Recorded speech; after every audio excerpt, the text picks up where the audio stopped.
Welcome 8th class student. So today I am going to explain you about the assignment which I have prepared from your whole chapter of science, maths, SS and your English.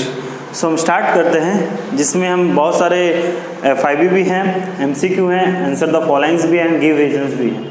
तो one by one हम हर एक question को study करेंगे और उसको मैं explain भी करूँगा. तो जब मैं एक्सप्लेन कर रहा हूँ तो आप अपने असाइनमेंट को साथ में रखिए. सो फर्स्ट MCQ है, weeds are the dash. Weeds होते क्या हैं? तो मैंने जब ये चैप्टर एक्सप्लेन किया था तो आपको बताया था कि जो अनवांटेड प्लांट्स होते हैं जो हमारे मेन क्रॉप के साथ ग्रो हुए रहते हैं तो उन्हें क्या कहा जाता है? वीड्स. तो ऑप्शन सी आपका क्या है? राइट है.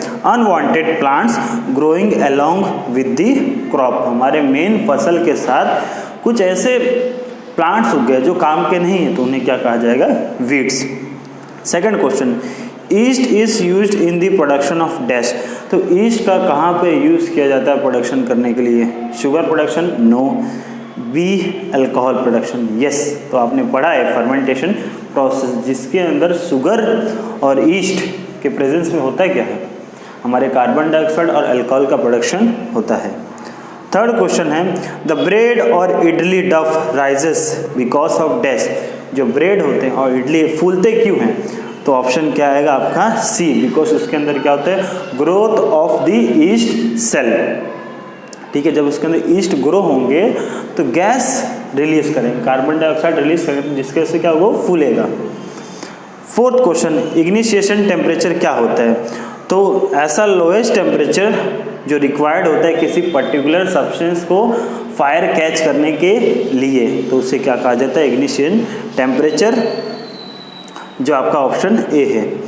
Question fifth, when a cracker is ignited. जब फटाके को हम फोड़ते हैं तो उस टाइम पे क्या होता है? जब वो बर्न होता है तो उस दौरान हीट और लाइट और साउंड के फॉर्म में क्या होता है? एनर्जी रिलीज होता है. तो ये कौन सा कंबशन है? तो ये रैपिड है, बिकॉज ये फिनोमिनन एकदम फास्ट हो रहा है, तुरंत हो रहा है, तो इसे क्या बोला जाएगा? Rapid combustion. Sixth, the picture below show two cases. तो दो केसेस आपको दिए गए हैं. Which a person is trying to burn the paper. दोनों पेपर को जलाने की कोशिश कर रहा है. In case first the cup has water in it. तो पहले वाले केस में क्या उसके अंदर वाटर है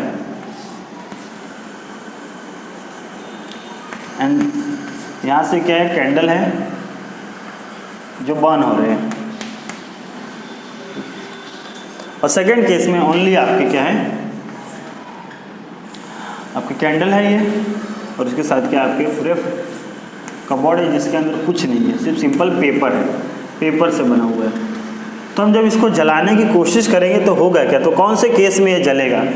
तो इसके अंदर वाटर है तो जब जो यहाँ से हीट मिल रहा है तो वो क्या करेगा?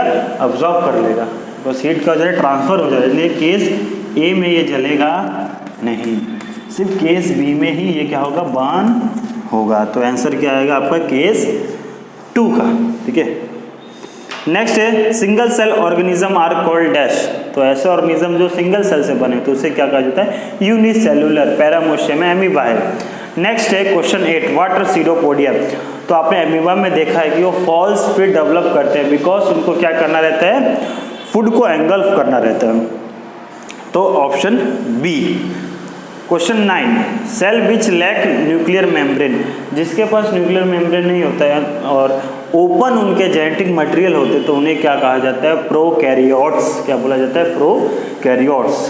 क्वेश्चन 10, तो water tank has a 4 traps fixed at a point A B C D. Okay, fixed point में A B C D. In figure 11.4, the water will flow at the same pressure from tap at dash A, B and C, B, A and B, C, C and D and D, A and C. तो कौन से flow से बहुत equally क्या होंगे? Flow होंगे. कौन से होल से? कौन से प्रेशर कहाँ पे इक्वल रहेगा? तो आप देखेंगे आपके आंसर क्या आएंगे? बी एंड सी, बिकॉज वो क्या है? आपके इक्वल हैं. Okay.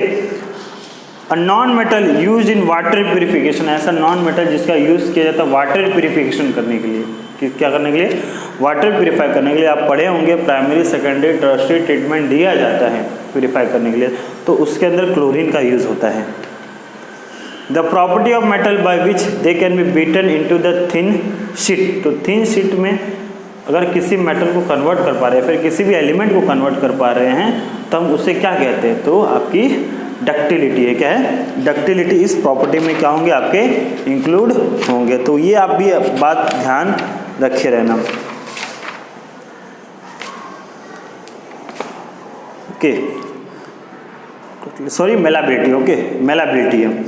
Which of the following can be beaten into thin sheet, तो किसको थिन शीट में हम बदल सकते हैं, तो ज़रा देखना, B phosphorus, C sulphur, D oxygen, ये सब क्या नॉन मेटल है। जिंक क्या है, मेटल, और मेटल के अंदर ही यही प्रॉपर्टी होता है, क्यों ऐसे गुणधर्म दिखाते हैं, मेटालिक प्रॉपर्टी।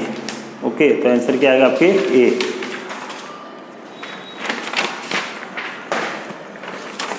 नेक्स्ट देखेंगे, the following is an antibiotic, इसमें से कौन सा चीज़ एंटीबायोटिक है। ऑप्शन ए दिया है सोडियम बाइकार्बोनेट, सेकंड दिया है स्ट्रेप्टोमाइसिन, सी अल्कोहल, डी ईस्ट, तो आपके आंसर क्या आएंगे, बी स्ट्रेप्टोमाइसिन। एक क्या है, एंटीबायोटिक है। ओके, अब process of crude oil refining दिया गया है, जिसके अंदर बहुत सारे क्वेश्चन हैं, तो there is a nothing complexity, वो तो आप एक बार रीड करेंगे तो हो ही जाएगा। हम डायरेक्ट क्वेश्चन 16 पे आते हैं। 16 भी वही उससे रिलेटेड है, 17 भी आपका उसी से रिलेटेड है, तो जस्ट आप एक बार रीड करेंगे तो आपके भेजे में आ ही जाएगा।